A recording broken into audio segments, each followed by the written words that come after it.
Sabem os partidos políticos, sabem os parlamentares, sabem todos, inclusive por temperamento, inclino-me mais a unir do que a dividir.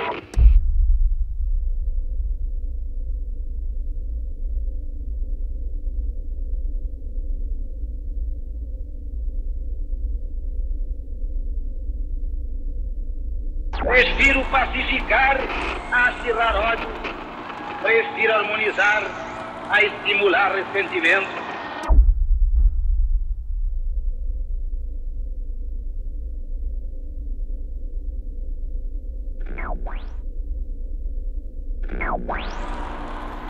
Promoveremos a paz interna, paz com dignidade, paz que resulte da segurança das nossas instituições, da garantia dos direitos democráticos, do respeito permanente à vontade do povo e à inviolabilidade da soberania nacional.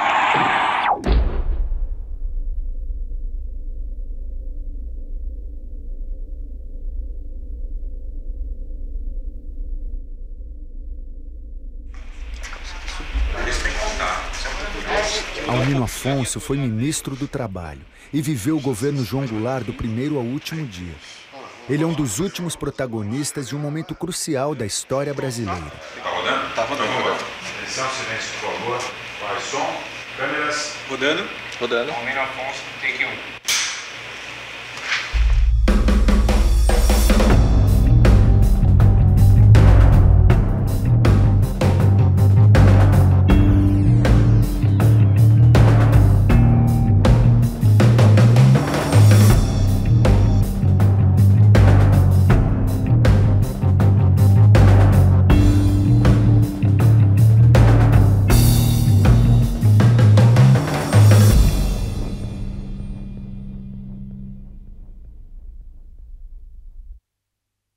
Acho que as motivações vêm desde 1950, por incrível que pareça, quando Getúlio Vargas chega ao poder, já então numa eleição com uma vitória excepcional, e entre os temas mais significativos do seu governo naquele período, houve a proposta da Petrobras, a criação de uma empresa diretamente vinculada às questões do petróleo, e com uma divisão de opiniões a respeito de como proceder muito radical.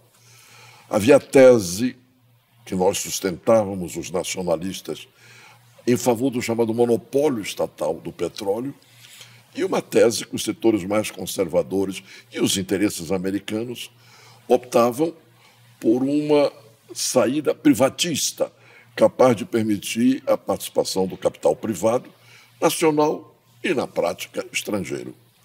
E o outro é a Eletrobras, que também nasce como proposta no período do Getúlio Vargas, lá atrás, em 1950.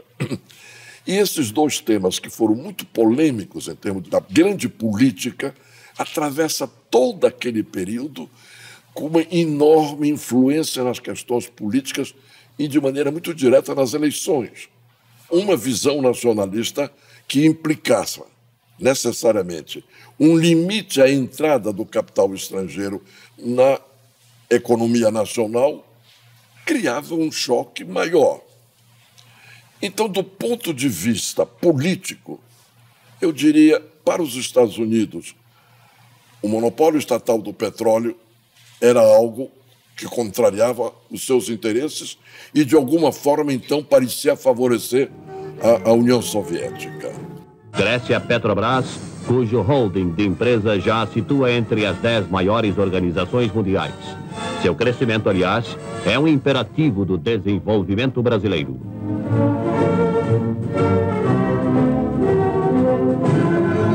O presidente João Goulart dá como integrado à frota o navio que tem o seu nome e que constitui um orgulho para todos os brasileiros que buscam o progresso.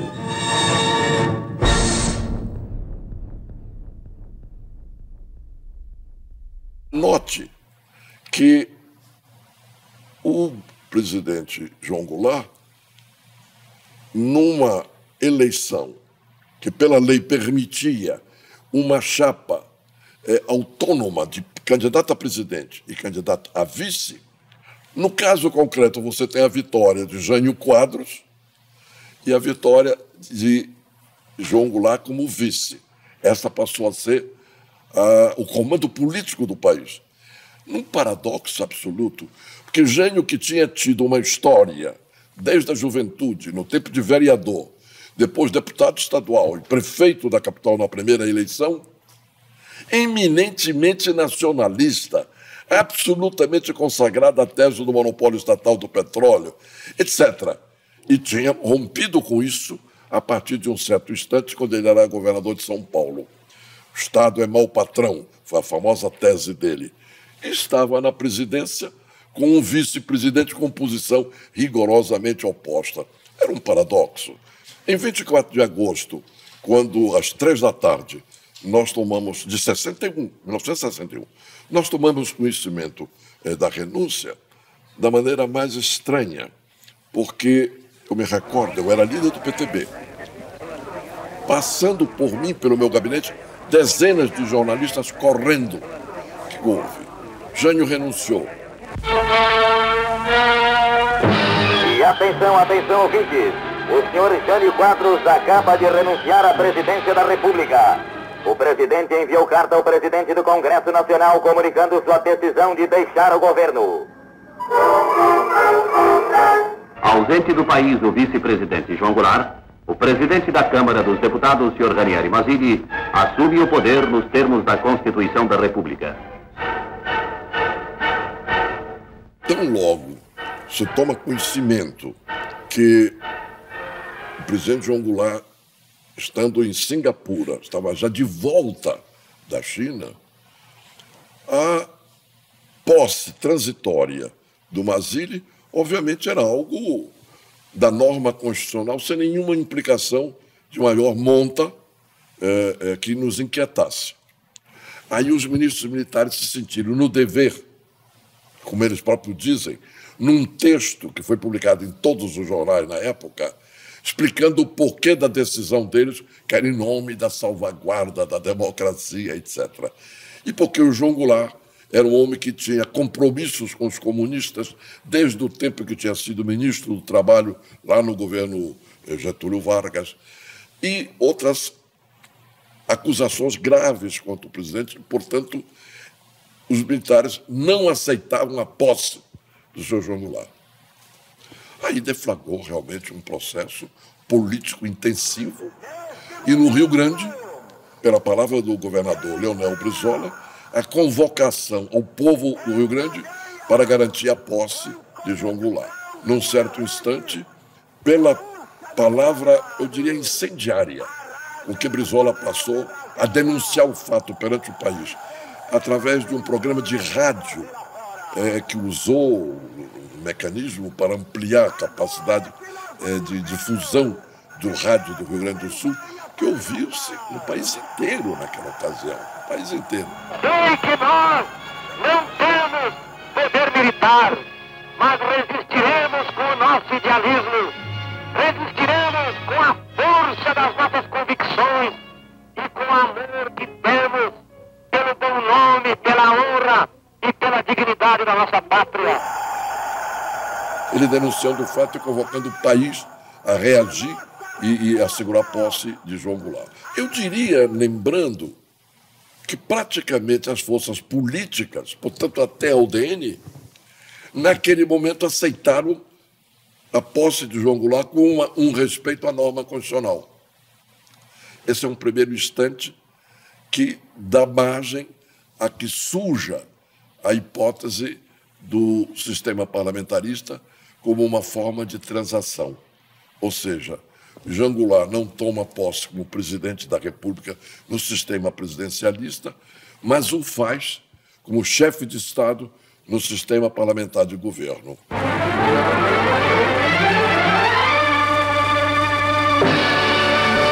Chegava a Montevidéu o vice-presidente João Goulart, que recebeu do povo uruguaio efusivas manifestações de entusiasmo. Após uma viagem cansativa ao Extremo Oriente, passando pelo Pacífico, o Sr. João Goulart encontra-se finalmente às portas do Brasil.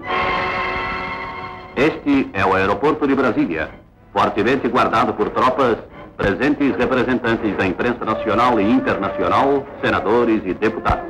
Esta é uma grande hora para a nação brasileira, de afirmação democrática, de compreensão de todas as suas forças vivas e especialmente de grande colaboração destas gloriosas Forças Armadas do Brasil. Ao povo brasileiro, o que posso dizer é que estamos cumprindo o nosso dever e que o presidente João Goulart há de cumprir o seu, como todos esperam, para o bem e tranquilidade da pátria comum. Desce finalmente na capital da República o vice-presidente João Goulart, que é recebido em clima de grande entusiasmo popular, lutando para romper a compacta massa humana que o aguardava desde as 15 horas.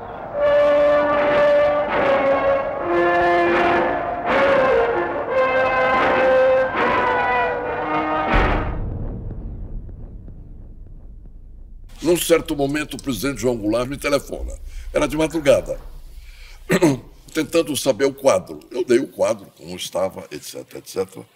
E ele me revela o seguinte: eu recebi telefonema do deputado Afonso Arinos, senador na época, senador Afonso Arinos, e do próprio deputado Santiago Dantas, que havia uma cogitação de, através do parlamentarismo, superar a crise me permitindo que eu assumisse como chefe de Estado. Qual é a tua opinião?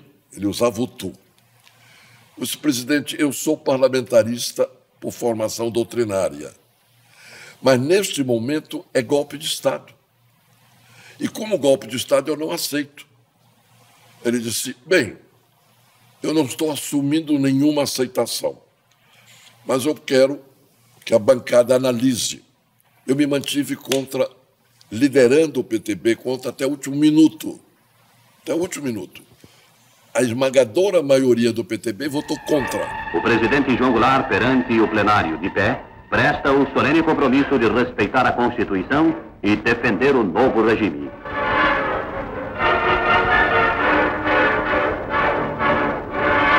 Por esmagadora maioria foram aceitos o primeiro-ministro e os novos membros do gabinete. Terminadas as honras militares, o chefe de Estado e o primeiro-ministro são aclamados e envolvidos por colossal multidão concentrada na Praça dos Três Poderes em Brasília. Era indisfarçável o júbilo popular pela superação da crise e por sentir o país reintegrado nos quadros constitucionais. Após o discurso do Sr. Mazzilli, a solene cerimônia de transmissão do poder, simbolizada na entrega da faixa presidencial.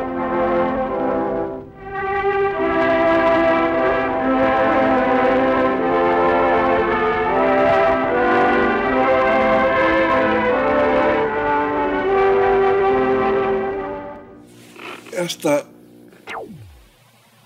vitória do parlamentarismo através desta composição de forças heterogêneas, inclusive, e a própria aceitação de João Goulart, assumindo um cargo que, na verdade, era um esbulho aos seus direitos de presidente da República pelo sistema presidencialista, tem levado, de uma forma, como eu diria, leviana, de muitos, na imprensa e mesmo no setor de esquerda, há acusações que eu repilo da maneira mais absoluta, que terá sido a da debilidade pessoal, frouxura pessoal, incapacidade de decisões, indecisões permanentes. Acha que no momento, com a sua presença em Brasília, voltou a tranquilidade a reinar na nação brasileira? Não há mais perigo de nada que possa intranquilizar as famílias de nossa terra?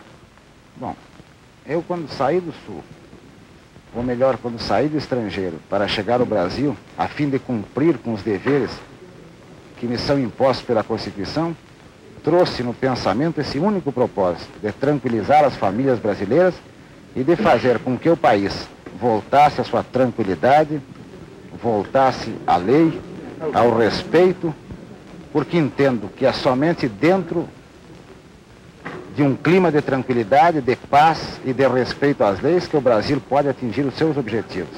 Por que ele aceita o parlamentarismo? Primeiro, porque ele receava realmente que pudesse haver um confronto militar, portanto, uma guerra civil. Ele era contrário à guerra civil.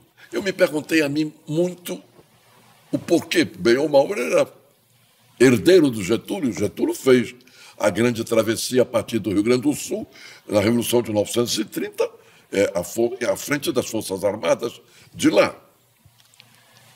Na história dele, a biografia do Jango, a juventude dele foi muito marcada pelas guerras intestinas no Rio Grande do Sul, não é? Ele viu o pai sair tentando montar um regimento e deixando a fazenda ao léu na Revolução de 30, porque era amigo do Getúlio. É uma tentativa minha de entender psicologicamente uma atitude dele. É uma tentativa. Mas se eu tomo as declarações dele, foram, não apenas nesse episódio, mas todos os que teremos daqui para frente, sistematicamente contra a hipótese de uma luta armada que levando o povo a, pelo sangue, resolver os seus problemas. Trato de personalidade.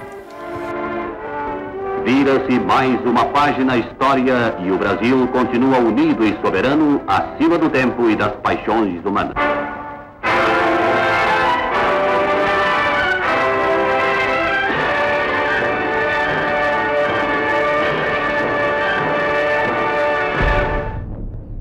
Ele tinha, ao aceitar o parlamentarismo, também feito uma única exigência, que eu me lembre, que era de que aquilo seria submetido a um plebiscito daí a X tempo.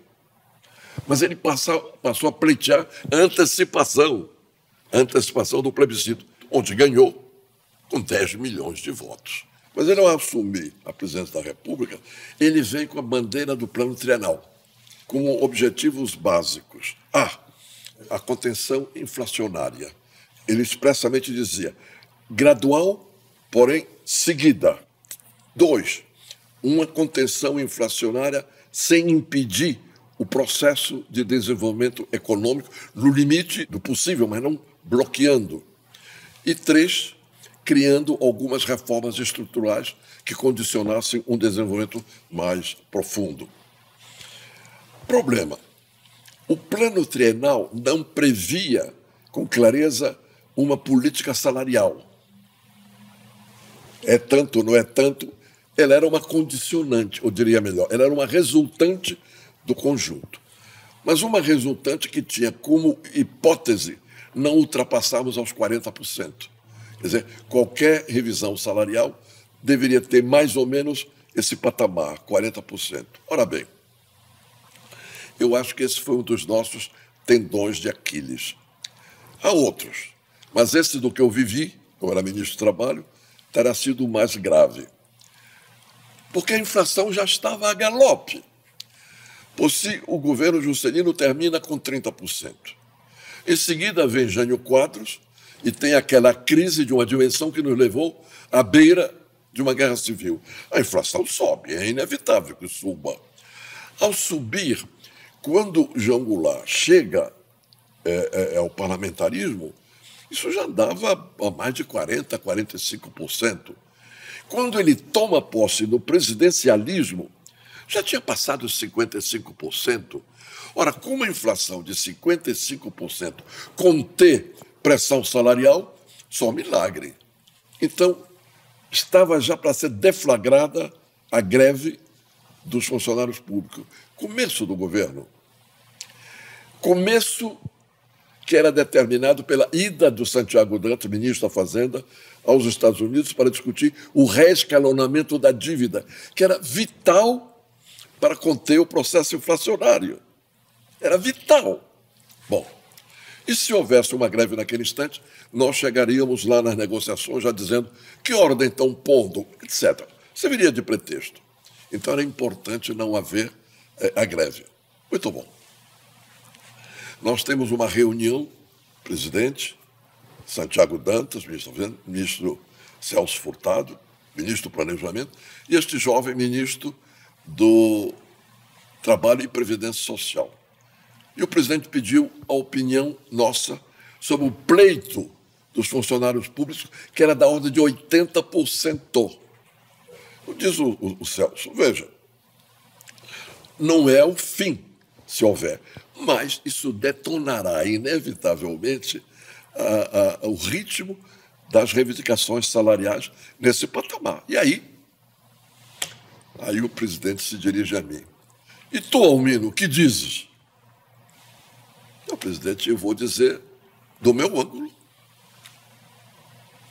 Nesses poucos meses que eu estou à frente do Ministério, eu não conheço uma reivindicação salarial no limite do 40%. Nenhuma, presidente. E nenhuma da que nós conseguimos finalmente sustar sem necessidade de ir à greve foi abaixo de 50%, 60%, vai por aí, presidente. De forma que, se não é possível dar os 80%, será impossível dar os 40%. Haverá termo médio? Bem, o presidente ouviu, agradeceu a contribuição de todos, tenso, muito tenso, disse que tinha que se retirar, que tinha um compromisso no Rio, esse diálogo foi em Brasília, foi embora. Terminado isso, Santiago Dantas nos convidou para ir tomar um café no gabinete dele. Quando, de repente, entra o chefe de gabinete e diz, ministro, dirigindo-se ao Santiago, a televisão está dando que o presidente acabou de autorizar um aumento de 70%. Foi um desastre absoluto para nós, né? O que vamos fazer? O presidente João Goulart me chama no dia seguinte a esse episódio e diz, como tu reagiste diante da notícia da televisão? Eu disse, presidente, espantado. As coisas eram tão opostas a tudo que tínhamos conversado que me espantei. Eu imaginei que tu ficarias assim. Vou te contar a verdade das coisas. Eu dei um blefe. Eu não disse que daria os 70%. Eu autorizei o ministro da Justiça, Abelardo Jurema, a dizer que eu estaria disposto a analisar. Ao dizer que estava disposto a analisar, a greve foi sustada de imediato. Não houve a greve. Portanto, permitiu que o Santiago viajasse, pelo menos sem esse problema. Aí eu disse, presidente, mas quando o Santiago estiver lá conversando com o Kennedy, não será exatamente a hora para o Prestes fazer a greve? Não. Eles vão ter que medir até 10, eles vão ter que esperar a volta do Santiago. Aí eu estarei com outras cartas. Vitorioso na missão que o levou aos Estados Unidos, o ministro Santiago Dantas. Valiosos recursos econômicos foram obtidos num clima de alto entendimento em que se fizeram respeitar mais uma vez as diretrizes da independência política. Graças à sua importante atuação, inspirada no plano de nossa recuperação econômica, revitaliza-se o conceito internacional de confiança no governo João Goulart. As linhas de crédito do Brasil nos Estados Unidos serão dinamizadas sem que se comprometam os princípios básicos de nossa soberania.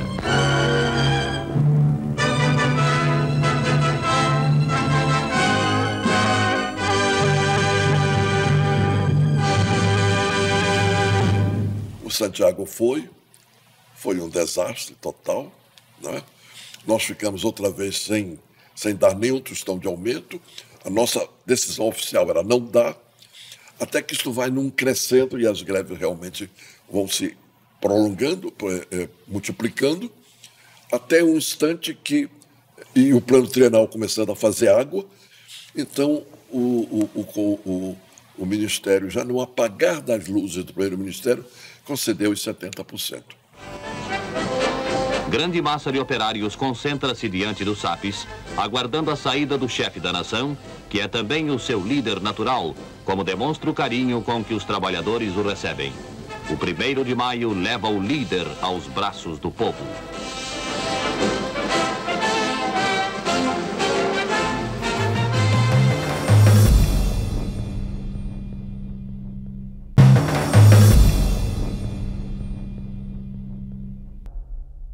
O que eu acho que fica marcado, e eu acho que muito mérito, são medidas de ordem social que a sociedade foi promovendo e que nós demos um apoio irrestrito. Vou dar exemplos. Primeiro, houve uma greve nacional de trabalhadores para aprovação do 13º salário. É greve nacional. E disso resultou o 13º. Quem contempla esse quadro comum no interior do Brasil, sente logo a necessidade de reformular a política agrária do país. A batalha da extensão dos direitos sociais ao campo. Naquela época, os trabalhadores do campo eram párias. É pouco. Eram miseráveis. Eram escravos da terra. A remuneração deles era por modalidades praticamente medievais. Chamava a terça, a meia ou o cambão. Ou seja, trabalhavam e o produto do que eles produziam era do patrão. Salário, estrito senso, não havia. Demos uma batalha admirável e foi aprovado o Estatuto do Trabalhador Rural, que foi sancionado no dia 2 ou 3 de março de 63. Não são muito numerosas no nosso imenso Brasil as ricas propriedades como esta, mas são cada vez mais prósperas. E sua prosperidade cresce na medida em que se isolam dos menos afortunados, dando razão a quem disse que no arame farpado está a desgraça de nosso país.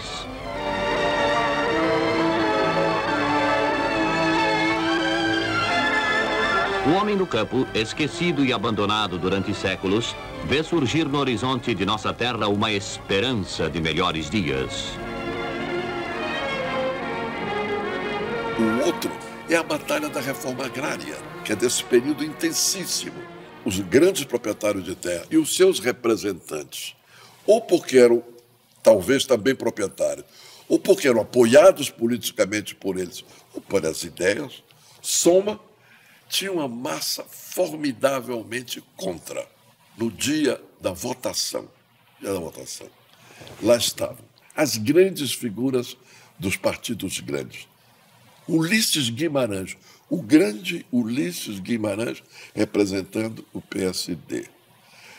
O grande deputado Pedro Aleixo, de Minas. O grande deputado Alhoma Baleiro, da Bahia. As grandes figuras dos grandes partidos, juristas, ali, votaram contra.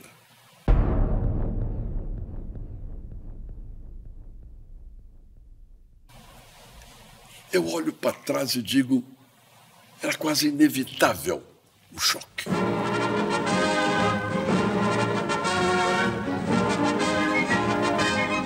Estamos na base aérea de Washington, momentos antes da chegada do presidente do Brasil.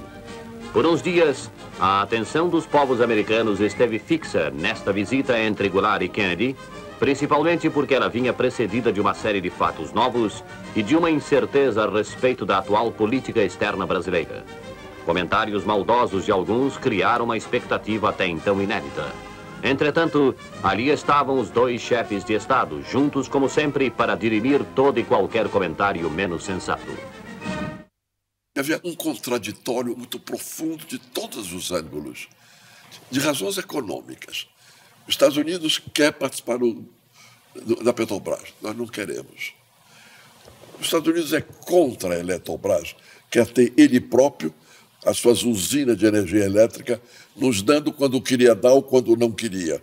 Nós não queríamos, queríamos ter a nossa energia elétrica. Eles queriam ter o monopólio da venda e da compra toda conosco. Não é? Só para nós eles nos vendem o café, não compram o café, e nós que não vendamos para a União Soviética. Ou seja, esse contraditório já em si era forte. Mas esses outros aspectos, e mais a Guerra Fria, que aí transcende o Brasil, é a política internacional nossa, que realmente passou a chocar-se com os interesses americanos. Não por decisão de querer chocar, senão porque era a nossa maneira de pensar. O início oficial das conversações teria lugar na famosa Casa Branca. Aí começou a se delinear o sucesso da visita do presidente brasileiro, quando a imprensa norte-americana tornou claro que o nosso dirigente era mais do que bem-vindo aos Estados Unidos. E o presidente Kennedy manifestou o desejo de triplicar as horas que pretendia passar ao lado do Sr. João Goulart, fato sem precedentes na história política dos Estados Unidos. Ao momento em que os Estados Unidos pretendem, numa conferência em Punta del Este, conferência do Congresso da Organização dos Estados Americanos, propôs formalmente o secretário de Estado americano a expulsão de Cuba da OEA, porque ela tinha passado a ser um órgão comunista. Em nome disso, ela não podia continuar na Organização dos Estados Americanos. Quem faz a sustentação excepcional contra isso chama-se Santiago Dantas, que era o nosso ministro das Relações Exteriores, né? Argumenta, demonstra juridicamente tudo que você pode imaginar. E ganha. Ganha. Os Estados Unidos perderam a batalha em Punta del Este. Você pode imaginar, para o orgulho americano, o quanto isso foi, e a tese em si mesma, né? A tese em si mesma. I call upon Chairman Khrushchev to halt and eliminate this clandestine, reckless and provocative threat to world peace. Há um segundo momento em que, pela primeira suspeição, depois o reconhecimento de que haviam chamado os mísseis soviéticos ali na costa cubana, em direção à Flórida, etc., os Estados Unidos mandam uma carta ao presidente João Goulart, o Kennedy mandou uma carta, não era um convite, era uma convocação para que o presidente, o Brasil, apoiando-se, ou apoiasse a posição dos Estados Unidos, invadíssemos Cuba.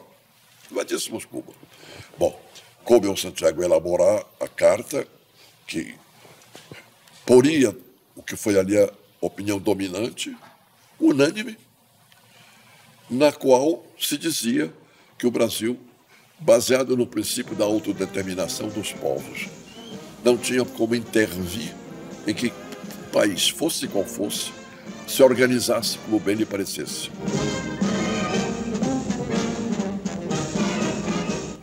Em sessão solene do Conselho da Organização dos Estados Americanos, o Sr. João Goulart foi recebido na sede desta entidade, onde também prestou inúmeros esclarecimentos a respeito das últimas posições assumidas pelo Brasil com relação aos acontecimentos do continente.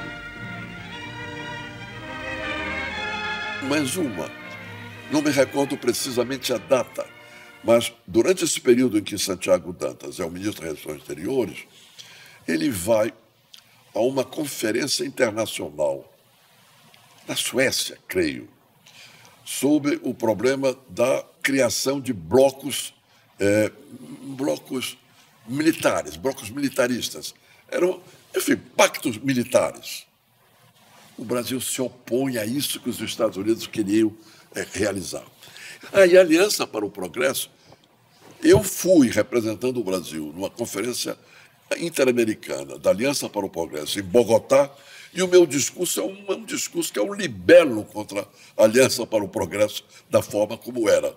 Uma coisa que foi outro desafio enorme que nós tivemos à frente, que foi o chamado IBAD, Instituto Brasileiro de Ação Democrática.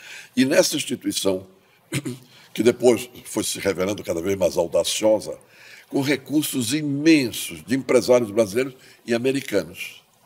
E depois, confessadamente pelo Lincoln Gore, do governo, embaixador do Brasil, milhões do governo americano. Bom, para quê? Para salvar o país do comunismo. Para quê? Para impedir que se elegessem figuras de alguma maneira vinculadas àquilo que eles achavam que era compromissos nossos com a extrema esquerda. E para, portanto, ter uma maioria parlamentar afeita às teses deles. Eu devo dizer que este amigo meu, deputado Paulo de Tarso, que foi ministro da Educação, foi quem propôs no parlamento um projeto para a criação de uma CPI para estudar e analisar, pesquisar o IBAD.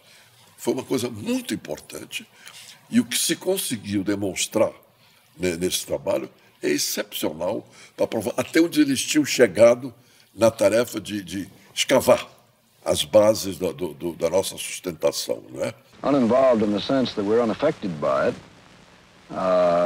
Obviously not. We are affected. Our relations are very, very close, and they involve all kinds of aspects of the national life here and at home as well. So in that sense, and that sense alone, we were very much affected, as indeed our relations are affected by the outcome. But involved in the other sense, fact is that we weren't. No começo de março, creio que dia 19, a grande marcha em São Paulo. Eu estava no alto do hotel Otton Palace, portanto, olhando para a região do viaduto do Chá, quando vi a marcha vindo, que vinha lá da Barão de Itapetininga, vinha, atravessou aquilo tudo. Eu disse de mim para mim, estamos realmente sem base popular, né? Não era povão, mas era visivelmente uma classe média, onde havia algumas pessoas visivelmente de elite, mas era uma classe média expressiva. Então eu diria para mim, a sensação de que estávamos entrando em queda de apoio político popular, pelo menos era minha. Bem, mas curiosamente, tempos depois, eu pude ter acesso, através de um estudioso, a respeito de uma pesquisa do IBOP. Pesquisa feita 15 dias antes do golpe, abrangendo 15 capitais do país, as maiores. E nessa pesquisa, as perguntas eram as mais variadas. Eu me recordo agora, de momento, algumas, como, por exemplo, o senhor é a favor da reforma agrária? 75% dos entrevistados eram a favor da reforma agrária naquele momento.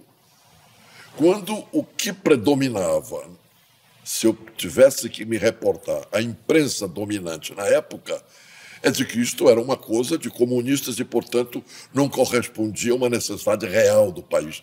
75% dos entrevistados acharam que era importante. Porém, a definitiva, para mim, daquela pesquisa, 15 dias antes do golpe, feita pelo IBOP, é quando a pergunta é: se fosse legalmente possível ao presidente João Goulart ser candidato à reeleição, o senhor votaria nele? 47% dos entrevistados respondem que sim. Se você tomar em conta que naquela época já eram candidatos presumíveis, o próprio Juscelino, o próprio Lacerda, o Magalhães Pinto e até o Adhemar de Barros, sem falar outros avulsos, ter naquele momento 47% de apoio presumido por essas manifestações dos entrevistados, parece-me que prova de uma maneira significativa que o presidente não caiu, quando se deu o golpe, ao desamparo da opinião pública. Então, eu acho que houve uma divisão clara, inclusive na parte religiosa, não é?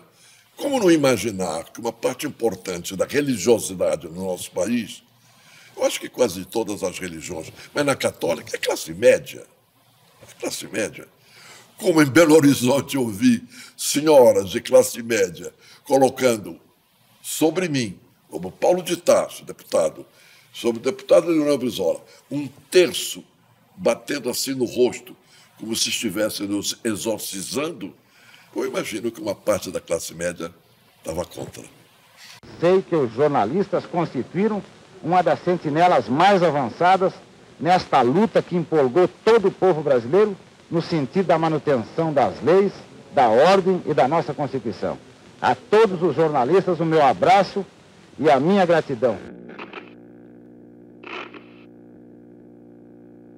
Aí a grande imprensa que me perdoe, com exceção honrosa da última hora, só, não faço nenhuma outra mais, tiveram realmente uma atitude de bloqueio a respeito do presidente João Goulart, até para justificar a atitude deles próprios que tramaram o golpe e ajudaram o golpe, de obscurecer inteiramente tudo quanto pudesse, de algum modo, significar algo favorável ao presidente João Goulart. Dou-lhes um exemplo. Há um certo instante que o deputado Bilac Pinto, que era um jurista ilustre, passou a fazer sistematicamente discursos na Câmara sobre a acusação de que o presidente João Goulart estava armando a chamada campanha revolucionária.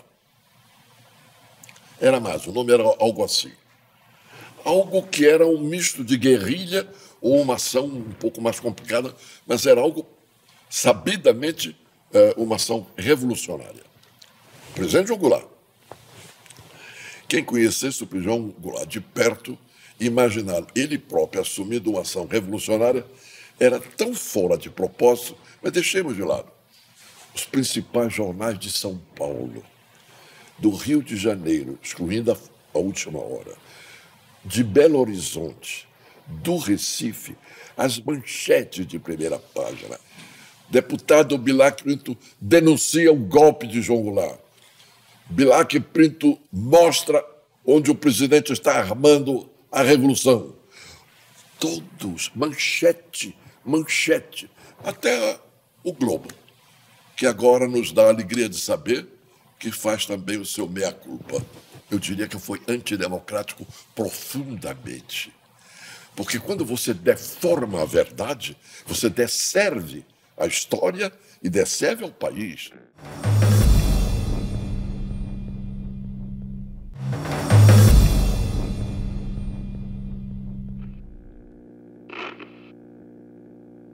Uma das coisas mais deploráveis daquele momento era exatamente o serviço de informação que hoje, eu percebo, era de uma precariedade absoluta. No dia 31 de março, quando as tropas do general Mourão já vinham vindo em direção ao Rio de Janeiro, desde lá, Juiz de Fora, num certo instante, eu fui à Câmara. A Câmara fervilhava. Gente para todo lado, discussão para todo lado. O que é que está havendo? Eu tinha ido por uma razão banal qualquer.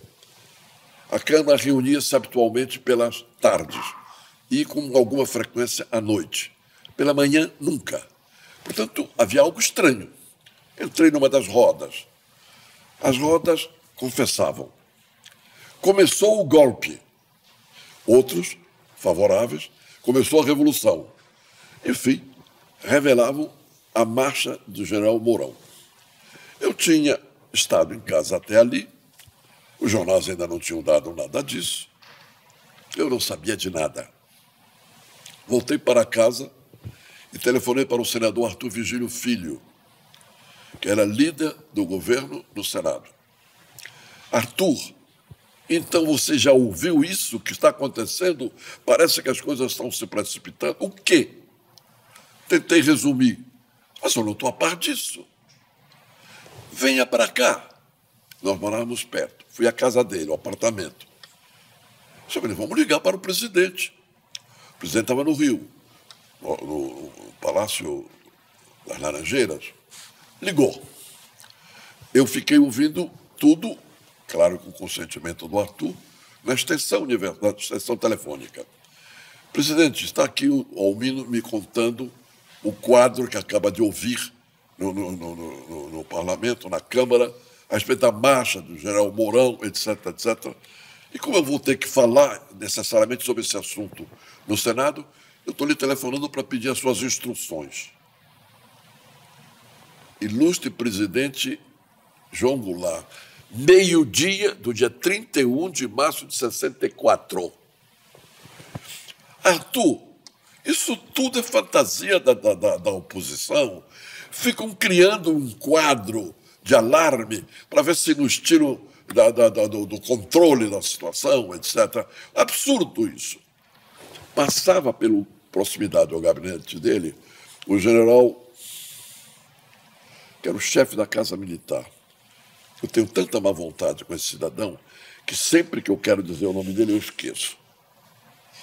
Bom, Este cidadão passando por ali, general, o senador Arthur Vigílio acaba de me dizer tal coisa, o que há disso?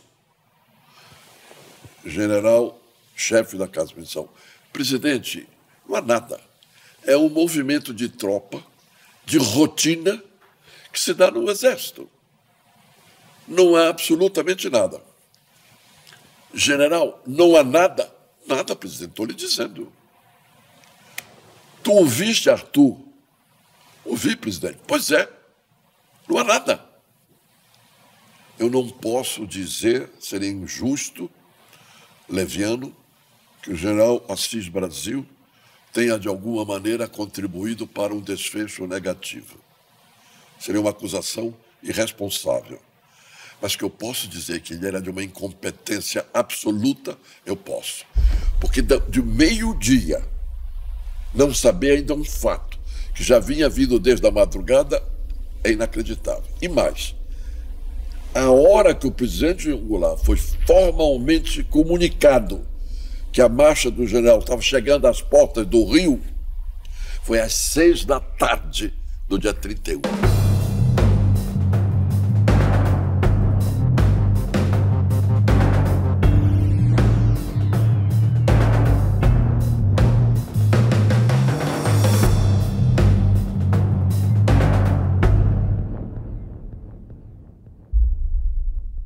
O presidente João Goulart tinha acabado de sair de Brasília e ido para Porto Alegre. No dia seguinte, há uma reunião formal com o general Ladário, que ele tinha acabado de nomear um dia antes para comando do Terceiro Exército. Porque o comandante do Terceiro Exército já tinha traído e passado a apoiar o golpe. E o Ladário, então, declara que a opinião dele deve haver a resistência armada. Todos foram unânimes em dizer, rigorosamente, presidente, nós não temos, nem no Rio Grande do Sul, a menor condição de resistência, a menor. Seria uma aventura absoluta, porque nem aqui, com o que nós pudéssemos ter, nem sei se sairíamos de Porto Alegre. Está claro, no plano nacional não tem mais um comando. Todos já aderiram, o comando todo, não é? O Afonso Arinos transmitiu ao professor Santiago Dantas que não apenas os Estados Unidos aprovavam o levante de Minas, como lhe dariam sustentação absoluta. Primeiro, através do estado de beligerância, quer dizer, na hora que começasse a luta, os Estados Unidos, de acordo com as normas da diplomacia internacional, passavam a reconhecer como capital do país Belo Horizonte, e não mais o Rio, e não mais Brasília. Portanto, não tem mais nada a ver com o Brasil formal, é aquilo. E 3, eles estariam mandando uma frota, antes de nós sabermos os detalhes da coisa, estariam mandando uma frota que uma parte dela ocuparia Pernambuco. Que razão teria o Jango de convocar a luta? Ele ouve e diz ao general Ladário, fico profundamente agradecido, general, pelo seu heroísmo, por isso, por aquilo, mas eu me recuso, em defesa do meu mandato, a luta fratricida. Eu me recuso. Não estou renunciando. O que vai uma formalidade? Não estou renunciando, mas me recuso a assumir o comando de uma luta armada. Toca o telefone. Era uma das secretárias do Moura Andrade, Auro Soares de Moura Andrade, convocando para uma reunião extraordinária do Congresso, portanto, Câmara e Senado. À 1h, 1h30, o que será? Né? Bom, não era para loas, fomos.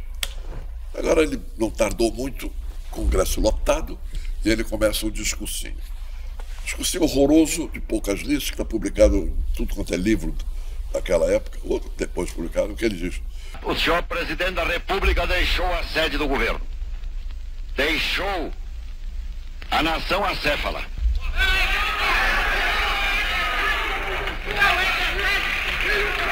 numa hora gravíssima da vida brasileira, em que é mister que o chefe de Estado permaneça à frente do seu governo. Abandonou o governo. Não podemos permitir que o Brasil fique sem governo abandonado.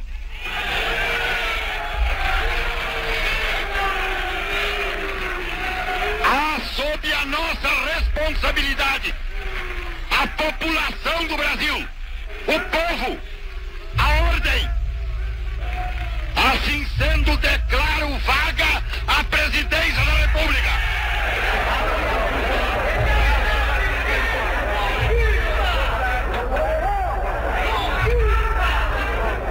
Está encerrada a sessão. Foi só isso, não houve debate nenhum. Alguns jornalistas atrasados dizem, e aí houve um debate, não houve debate nenhum, foi tal qual como estou te dizendo. Eu estava na primeira fila, eu e este jovem chamado Tancredo. Aí vou dizer duas coisas admiráveis. Tancredo baixinho, normalmente suave, levantou e disse, canalha, canalha, com essa voz. E o deputado Roger Ferreira, que era um líder socialista, hercúleo, atlético, está descendo a escadinha que vem da mesa da Câmara, descendo, com aqueles guardas de segurança habitual. O Roger Ferreira consegue abrir aquela guarda e dá duas cusparadas no Moura Andrade, que eu chamo de público, no meu livro, já disse 1000 vezes, duas cusparadas cívicas.